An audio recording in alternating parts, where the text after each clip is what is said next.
Hey guys, I'd like to just discuss with you for a few minutes the issue of evidence and our use of it. I'd like to take just this few minutes to talk about the importance of evidence in constructing our belief system or our faith system, or what some people call your personal theology.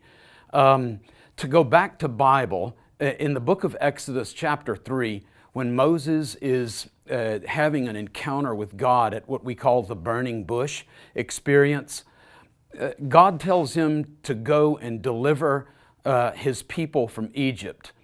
And so Moses asks this question of God. He says, look, I'm going back into a very polytheistic situation where there are not one or two or three, but literally hundreds of gods being worshiped in Egypt. So when I speak to your people, who should I tell them sent me? And God says to Moses, he said, here's what I want you to tell them. I want you to tell them that the God of Abraham, Isaac, and Jacob has sent you to them to bring deliverance to them. Well, in context, what does that mean? It means he's sending a signal through Moses that he is going to treat the current generation the same way he has treated their forefathers. He hasn't changed at all. His promises, his covenant have not changed at all. And he has the same amount of power and compassion to be able to accomplish this incredible act of deliverance. He's saying, if you're wondering whether or not you can trust me to do what I'm telling you I'm going to do, just look at my track record. In other words, check out the evidence. Look at my resume. It's all a matter of public record.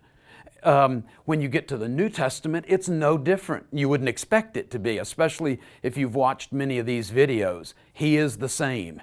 And so when Jesus is about to ascend into heaven and complete his earthly ministry, the writer of the book of Acts says in Acts chapter 1, verse 3, that Jesus had presented himself alive to his followers with many convincing proofs.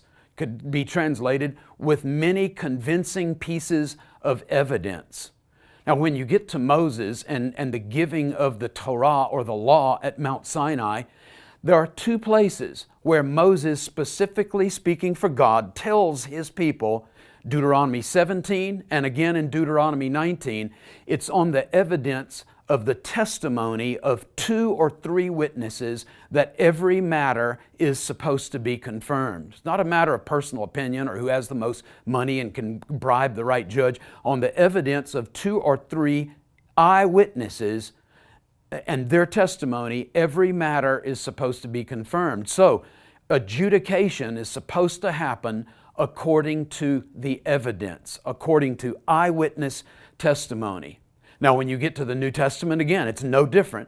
In Matthew 18 and in John chapter 8, Jesus talks about on the evidence of 2 or 3 witnesses, that everything is supposed to be confirmed. And when you get to Paul in 2 Corinthians 13 or in 1 Timothy chapter 5, Paul is applying this same principle to the way that the church is supposed to function in the time of the New Testament, on the evidence of 2 or 3 witnesses. So again, it's not a matter of personal opinion. It's a matter of what can be proven, what has been eyewitnessed by multiple people. You know, that's really important in our world, because today it seems like feelings dominate. Personal opinion is the order of the day. It's what Hollywood says, or what the political leader says at the time, or what the experts are telling us. That seems to be the way that truth is supposed to be determined. None of that has anything to do necessarily with evidence. You see, truth and reality are more important than that. And truth and reality are more reliable than that.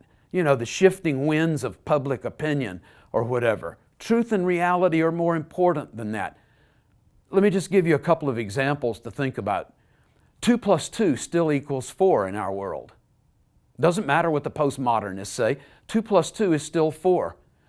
When you drop something, it still falls down. It never falls up or sideways. The sun, it still comes up in the east and it goes down in the west. In other words, there's a reality to our world that is observable, that's a part of the experiential record. You know, we've seen it happen, and we can expect the same things to happen yet again. Truth, according to scientists, according to the scientific method, is still knowable. Evidence in our world is still used to determine guilt or innocence in a court of law. So when we study together here at Bible Unplugged, you may have noticed that I always cite my sources.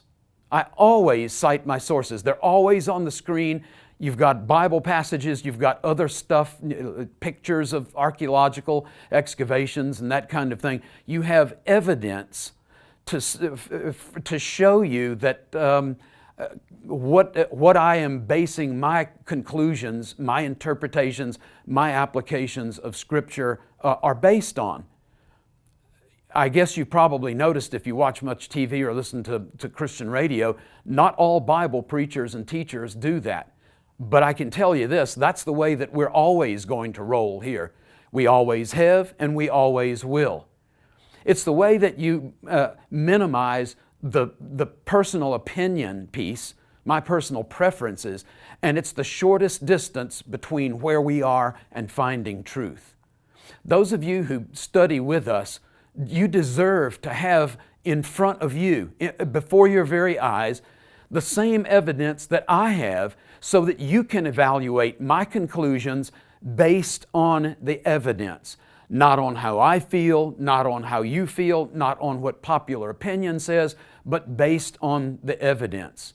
Now, I can't speak for other people, but anybody else that treats you like you're a child and that you're unable to handle the raw evidence, and you can't handle careful treatment of that evidence, I would suggest hasn't earned your trust.